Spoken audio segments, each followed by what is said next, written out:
جب سرکار کی بارگاہ میں شفاعت کے لیے حاضر ہوں گے، وہ بارگاہ جس کے بارے میں اعلیٰ حضرت امام اہل سنت فرماتے ہیں سب نے صف محشر میں للکار دیا ہم کو، اے بے کسوں کے آقا اب تیری دہائی ہے، اس بارگاہ میں حاضر ہوں گے اور شفاعت سرکار فرما دیں گے۔ لیکن کیا کبھی سوچا کہ جب اس بارگاہ میں حاضر ہوں گے، میرے آقا صلی اللہ علیہ وسلم نے اگر سوال کر لیا کہ میری عائشہ کی شان میں اتنی شدید گستاخی ہوئی تھی، تم نے کیا کیا؟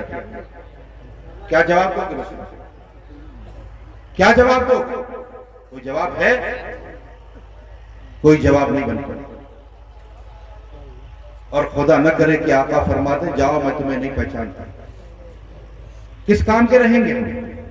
کیا کریں گے ہم؟ کسی لائق نہیں بچے۔ لہذا آج لے ان کی پناہ، آج مدد مانگو سے، کل نہ مانیں گے قیامت میں اگر مانیں گے۔ عزیزان محترم، ہمارا اسلاف کا یہ طریقہ نہیں رہا۔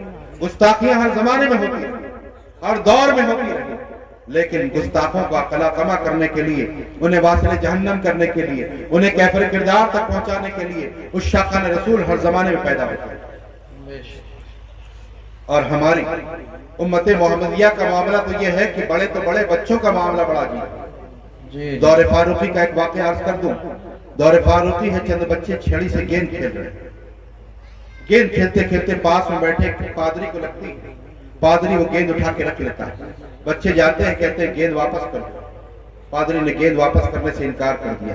وہ سوچتے ہیں کہ ہم اپنے آقا صلی اللہ علیہ وسلم کا وسیلہ دیں گے تو گیند واپس کر دے گا، کہتے ہیں کہ ہم اپنے نبی صلی اللہ علیہ وسلم کا وسیلہ دیتے ہیں، آپ گیند واپس کر دیں۔ اتنا سننا تھا کہ اس پادری نے گیند تو واپس نہیں کی، بلکہ ہمارے اور آپ کے آقا مولا صلی اللہ علیہ وسلم کی شان میں گستاخی کری۔ آج کے بچے ہوتے تو کہتے ہیں ہمیں کیا کرنا ہے، ہمیں تو اپنا گیند چاہیے۔ لیکن اللہ اکبر، وہ بچے ان ماؤں کی آغوش کے تربیت یافتہ نہیں تھے جو بیٹے کو بچوں کو جب 9 مہینے اپنے رکھتی ہیں پیٹ میں تو اس وقت سامنے ٹی وی چل رہا ہوتا ہے اور ڈرامے چل رہے ہیں۔ وہ بچے ان ماں کی آغوش کی تربیت یافتہ نہیں تھے جو بچوں کو دودھ پلاتی ہیں تو آج کیا کرتی ہیں، وہ فلمی گانے سناتی ہیں۔ وہ بچے ان ماں کی آغوش کی تربیت یافتہ نہیں تھے کہ جو اپنے بچوں کو جب سلاتی ہیں تو فلمی ڈائلاگ سنا کر کے انہیں ڈرا کر سلاتی ہیں، بلکہ وہ بچے ان ماں کی آغوش کی تربیت یافتہ تھے کہ جب پیٹ میں بچہ ہوتا تھا تو سامنے قرآن عظیم کی تلاوت کرتی ہوئی نظر آتی۔ وہ بچے ان ماں کی آغوش کی تربیت یافتہ تھے کہ جب وہ اپنے بچے کو دودھ پلاتی تھی تو حمد باری تعالیٰ اور نعت رسول سناتی تھی۔ وہ بچے ان ماؤں کی آغوش کی تربیت یافتہ تھے کہ جو اپنے بچوں کو فلمی ڈرامے، فلمی ڈائلاگ نہیں سناتی تھی بلکہ سلاتے وقت انہیں لوریاں سناتی تھی، گویا یوں کہتی تھی کہ جو جان مانگو تو جان دیں گے، جو مال مانگو تو مال دیں گے، مگر یہ ہم سے نہ ہو سکے گا نبی کا جاہو جلا۔ لہذا جب ان بچوں نے وہ گستاخی سنی تو گیند مانگنے کا مطالبہ بند کر، اور گیند مانگنے کا مطالبہ جب بند کیا تو جس چھڑی سے وہ گیند کھیل رہے تھے اسی چھڑی سے اتنا مارا کہ وہ پادری وہیں مر گیا۔ آج کا زمانہ ہوتا تو صلح کلیت کی وبا ایسی پھیلی، لوگ کہتے ہیں ارے فلاں کا بچہ کیا تربیت کی اس نے ایک بڈھے پر ہاتھ اٹھا دیا، لیکن وہ دور فاروقی تھا۔ راوی کہتے ہیں کہ جب یہ واقعہ سیدنا عمر فاروق اعظم رضی اللہ تعالیٰ عنہ کے سامنے پیش ہوا تو میں نے قیصر و کسریٰ کو فتح کرنے کے بعد بھی فاروق اعظم کو اتنا خوش نہیں دیکھا، آنکھوں سے خوشیوں کے اشک رواں تھے اور فرما رہے تھے کہ الحمدللہ آقا کریم علیہ السلام کی امت میں ایسے بچے بھی ہیں جو اپنے نبی کی عظمت پہ جان دینا بھی جانتے، جان دینا بھی جانتے۔ سبحان اللہ، سبحان اللہ، نعرہ تکبیر، نعرہ رسالت، علماء اہل سنت، اجتماع پیغام حق، تحفظ ناموس رسالت کانفرنس، نعرہ تکبیر، سبحان اللہ۔ بہت نعرہ لگاتے ہیں بستی بستی قریہ قریہ، تاج الشریعہ تاج الشریعہ، لیکن کبھی تاج الشریعہ کے پیغام کو بھی سمجھا ہے؟ بس عرس منا لو، ہو گیا کام ہمارا۔ تاج الشریعہ کیا فرماتے ہیں؟ جہاں میں عام پیغام شہ احمد رضا کر دیں، جہاں میں عام پیغام شہ احمد رضا کر دیں، پلٹ کر پیچھے دیکھیں پھر سے تجدید وفا کر دیں۔ اور کیا ہے پیغام امام احمد رضا؟